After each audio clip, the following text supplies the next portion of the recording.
Je trouve que Tuchel va trop loin. Est-ce qu'il y a un petit peu de, pas de mépris, mais de nonchalance par rapport à l'adversaire? C'est à se demander.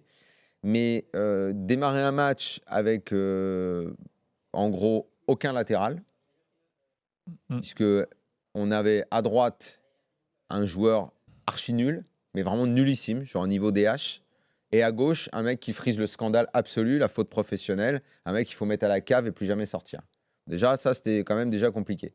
Ensuite... Donc, je rappelle bien sûr que tu parles de Loïc Mbesso et de Levin Kurzawa. Voilà. Après, profil différent pour Paredes, qui est en train de se noyer complètement et qui n'a jamais mis, de toute façon, à peine il est arrivé, il a commencé à couler. Mais lui, c'est dans la tête, je ne pense pas qu'il soit aussi nul que ce qu'on voit. C'est donc un profil différent par rapport aux deux autres. Bon, l'avant-centre, ça fait plusieurs semaines maintenant qu'on voit que le PSG joue sans nos avant-centres, ou en tout cas avec un avant-centre très, très, très limité, Choupo-Moting. Ça fait quand même que tu démarres le match contre Reims, qui n'est pas un tout petit de notre Ligue 1, qui est un moyen de la Ligue 1, et qui est une équipe surtout très cohérente tactiquement.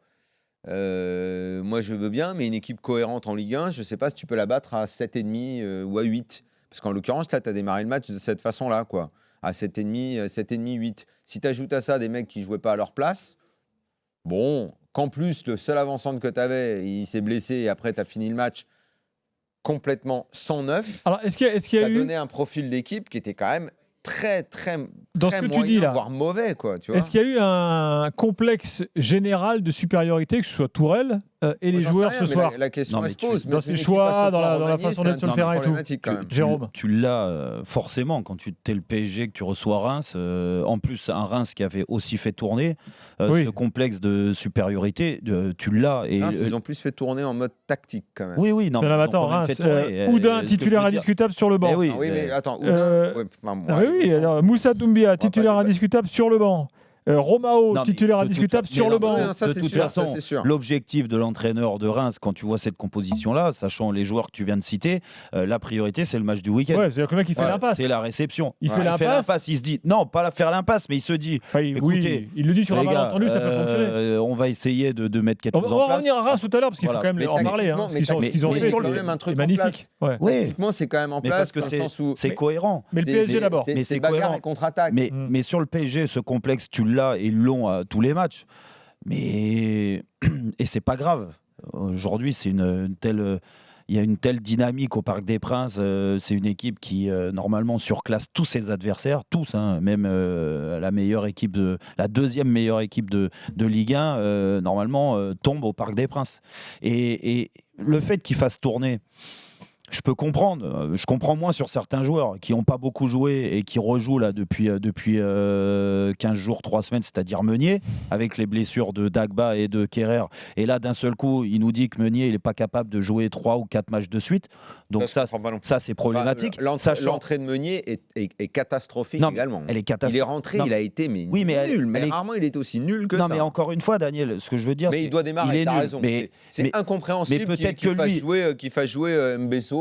Mais surtout que Mbesso, qui n'est même pas latéral en plus. Non, mais c'est surtout ça. Daniel l'allume. Le mec, il peut jouer latéral, central et tout. Le gars, c'est pas jouer. Non, la démarche, l'allure, c'est pas un joueur de foot. Excuse-moi, quand tu voyais Robert Pires marcher en canard, tu ne pouvais pas imaginer que c'était un bon joueur de foot. Non, mais Mbesso, c'est le pauvre gamin. Et on le met là, même pas à son poste. Non, mais Mbesso. Moi, je te dis pas que c'est un grand joueur, mais bon, il a un peu de circonstances atténuantes. Non, mais c'est pour ça, il faut être. Ça, c'est la formation. Ça, c'est un produit typique formation, le bourrin qu'on met en défense, formation à la française. Non, à la française, c'est nul ce que tu dis, parce qu'il y en a partout des joueurs comme clubs, ça. C'est comme ça qu'on fait. Ce que je veux dire, nous, on est spécialiste de ça. Mais quand tu vois ça, tu te dis, vaut mieux qu'ils les vendent tous, les jeunes joueurs du PSG. Je comprends pourquoi la réserve. Excusez-moi, ils ont vendu Adli, regardez, magnifique doublé ce soir. Ouais, mais bon, on s'en fout de ça. Ce que je veux dire, c'est que ce joueur-là, on va pas lui tomber dessus. Déjà, c'est pas son poste, c'est sa première, et on sait très bien qu'une première au Parc des Princes, même avec une équipe à moins de... T'es pas obligé d'être à 3 mètres au marquage, t'es pas obligé de pas savoir faire une passe. Daniel, quand tu joues... des mecs qui ont fait des premières et qui se sont mieux comportés, comment ton entraîneur, pour te mettre le plus en confiance possible, très bien, il lui fait une fleur, il lui dit tiens, tu vas commencer un match au Parc, c'est pas une fleur. Mais qu'est-ce qu'il y a une fleur alors ? S'il aspire à quoi ? Être professionnel ou pas, le mec ? Arrêtez d'être indulgent. Mais moi, je suis. Arrêtez d'être indulgent. Parce que Je suis indulgent parce que déjà. Tu vas être indulgent avec Kurzawa ? Mais non. C'est pas un scandale. C'est différent. C'est scandaleux ce qu'il fait. Mbesso, moi je le découvre. Donc bien sûr qu'il fait pas un grand match. Bien sûr qu'il n'a pas les caractéristiques pour jouer latéral droit.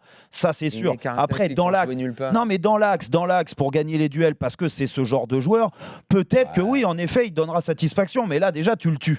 Parce que des mecs comme Daniel, il y en a un paquet qui vont le fracasser. Parce qu'ils vont lui dire il a les pieds carrés, il a ceci, il a cela. Donc ça, c'est de la faute de son entraîneur. Les pieds carrés, il les aura toujours. Hein. Mais il les aura toujours. Écoute, il ne va pas les modifier. Tu regardes les matchs, même en Europe, et des grands d'Europe, je peux te dire que des fois, il y a des joueurs qui sortent, ils n'ont pas forcément des pieds bien arrêtés. On va pas se focaliser uniquement sur ce pauvre gamin. C'est autre chose. C'est pour dire que Thomas Tuchel, quand il met cette équipe en place, le mec, il touche un salaire, Kurzawa, quand même. Il se dit, le complexe de supériorité, il est là, il existe, et c'est pour ça que je mets cette équipe-là, parce que lui, il met cette équipe, il se dit de toute façon, on va pas être en danger défensivement, donc je peux mettre n'importe quel défenseur, et qu'au milieu de terrain, j'ai des mecs comme Neymar, du moins j'en ai un qui m'a sauvé la mise 2 fois de suite contre Lyon, à Lyon et contre Strasbourg au Parc. Et il va refaire un exploit. Il suffit qu'on marque assez vite, ça va donner de l'ambiance, du moins de la confiance à tout le monde. Et derrière, on va écraser Reims 2-3-0. Le problème, c'est que ça se passe pas parce que Neymar, il est inexistant.